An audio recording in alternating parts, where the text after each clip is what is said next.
Baik, Assalamualaikum warahmatullahi wabarakatuh. Selamat pagi Ibu Rika dan teman-teman semua. Sebelumnya perkenalkan nama saya Rizka Kania dari Prodi D4 PLN. Pada kesempatan kali ini saya ingin mempresentasikan hasil analisis saya terhadap masalah demokrasi di Indonesia. Saya mengambil salah satu masalah yaitu imunitas terhadap pelanggar HAM. Baik, yang pertama itu ada apa itu imunitas? Jadi secara umum imunitas itu artinya kekebalan atau perlindungan. Kalau imunitas terhadap pelanggar HAM itu artinya orang yang melakukan pelanggaran HAM berat tapi nggak pernah diproses hukum secara adil. Jadi mereka seolah-olah kebal hukum. Selanjutnya ada kasus-kasus imunitas yang ada di Indonesia. Di sini saya mengambil 3 kasus. Yang pertama itu ada kasus Talangsari 1989.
Baik, itu adalah beberapa argumen-argumen dari korban-korban yang alhamdulillah masih selamat. Jadi itu aku mau cerita sedikit tentang peristiwa Talang Sari ini. Ini tuh terjadinya di Lampung Timur pada tahun 1989 kan. Nah, aparat TNI itu menyerbu kelompok warga yang dianggap ekstremis. Padahal kelompok-kelompok itu tuh cuman mau belajar agama. Karena aparat menyerbu dan membakar perkampungan itu, jadi banyak korban tewas dan disiksa. Tapi sampai saat ini tuh pelakunya tuh nggak pernah dihukum sama nggak pernah ketahuan kasusnya tuh kayak gimana keberlanjutannya. Nah, peristiwa ini tuh termasuk salah satu imunitas hak melanggar hak asasi manusia, terus nggak ada keadilan dan transparansi hukum, serta membatasi kebebasan beragama dan berekspresi. Padahal dalam sistem demokrasi, rakyat tuh seharusnya punya hak untuk berpendapat, beragama, dan hidup aman tanpa ketakutan. Selanjutnya, contoh yang kedua itu ada tentang OCI atau Oriental.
Nah, jadi kasus OCI atau Oriental Circus Indonesia ini terjadi ketika beberapa pekerja sirkus tuh mengalami kekerasan dan pelanggaran HAM.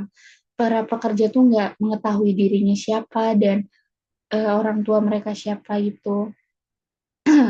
Tapi sampai saat ini tuh mereka tidak mendapat keadilan, bahkan kasusnya belum tuntas dan pelakunya belum dimintai pertanggungjawaban. Kasus ini termasuk juga imunitas, salah satu imunitas karena menunjukkan lemahnya penegakan hukum dan perlindungan bagi korban pelanggaran HAM. Tuh guys. Nah, selanjutnya ada tragedi Trisakti 1998.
Jadi itu tragedi Trisakti ini tuh terjadi pada tanggal 12 Mei 1998. Waktu para mahasiswa itu demo menuntut reformasi dan turunnya Soeharto. Tapi aksi damainya itu tuh malah dibalas dengan tembakan aparat hingga 4 mahasiswa tewas. Sampai sekarang tuh pelaku penembakan belum dihukum. Nah, tragedi Trisakti ini menunjukkan lemahnya penegakan hukum dan kebebasan berpendapat di Indonesia. Mahasiswa yang menyuarakan reformasi justru menjadi korban kekerasan, menandakan nilai keadilan dan akuntabilitas dalam demokrasi itu belum tegak sepenuhnya. Selanjutnya ada dampak imunitas terhadap demokrasi. Jadi yang pertama itu menurunkan kepercayaan rakyat terhadap hukum dan pemerintah. Yang kedua ada melemahkan supremasi hukum karena pelaku pelanggaran tidak dihukum. Yang ketiga ada menghilangkan rasa keadilan bagi korban dan masyarakat. Yang keempat membuat rakyat takut atau enggan menyuarakan pendapatnya. Yang kelima ada melemahkan prinsip kesetaraan dan akuntabilitas yang jadi dasar sistem demokrasi. Selanjutnya itu ada kenapa sih imunitas itu masih terjadi di Indonesia? Yang pertama itu karena lemahnya penegakan hukum. Aparat atau penjabat yang berkuasa itu sering sulit dijerat karena sistem hukum belum tegas dan independen. Yang kedua itu ada pengaruh kekuasaan dan politik. Pelaku pelanggaran tuh kadang dilindungi karena punya jabatan tinggi atau hubungan dengan pihak yang berkuasa. Yang ketiga itu ada kurangnya transparansi dan akuntabilitas. Jadi proses hukum itu sering tertutup dari publik, jadi itu susah diawasi oleh masyarakat. Yang keempat itu ada budaya impunitas yang sudah lama. Dari masa lalu tuh banyak kasus pelanggaran HAM, tapi itu nggak diselesaikan dengan baik. Jadi akhirnya tuh jadi kebiasaan bahwa pelaku pelanggaran HAM tuh aman-aman aja hidup berkeliaran. Yang terakhir itu ada rendahnya keberpihakan negara pada korban. Jadi korban sering tidak mendapat perlindungan atau keadilan yang rakyat dari negara. Selanjutnya ada solusi untuk mengatasi imunitas terhadap pelanggar HAM. Yang pertama itu perkuat penegakan hukum yang independen tanpa intervensi politik. Yang kedua, buka kembali kasus-kasus pelanggaran HAM yang lama dan diselesaikan secara transparan. Yang ketiga, menegakkan prinsip akuntabilitas. Jadi, siapapun pelakunya itu harus dihukum sesuai hukuman yang dia dapatkan gitu. Yang keempat ada perkuat peran Komnas HAM dan lembaga pengawas agar bisa menindak tegas pelanggaran yang terjadi. Yang terakhir itu ada tingkatnya kesadaran publik agar masyarakat berani menolak ketidakadilan dan menuntut keadilan. Selanjutnya ada kesimpulannya. Jadi, imunitas terhadap pelanggaran itu menunjuk bahwa penegakan hukum dan keadilan di Indonesia itu masih lemah. Jika dibiarkan, hal ini tuh akan terus merusak kepercayaan rakyat dan melemahkan demokrasi. Karena itu, keadilan tuh harus ditegakkan tanpa pandang bulu agar nilai-nilai demokrasi itu seperti kayak kesetaraan, kebebasan, sama kemanusiaan tuh benar-benar terwujud di Indonesia. Seperti itu. Nah, ini selanjutnya ada referensi yang saya pakai untuk memperkuat analisis saya. Baik, sekian presentasi dari saya. Kurang lebihnya mohon maaf. Wassalamualaikum warahmatullahi wabarakatuh.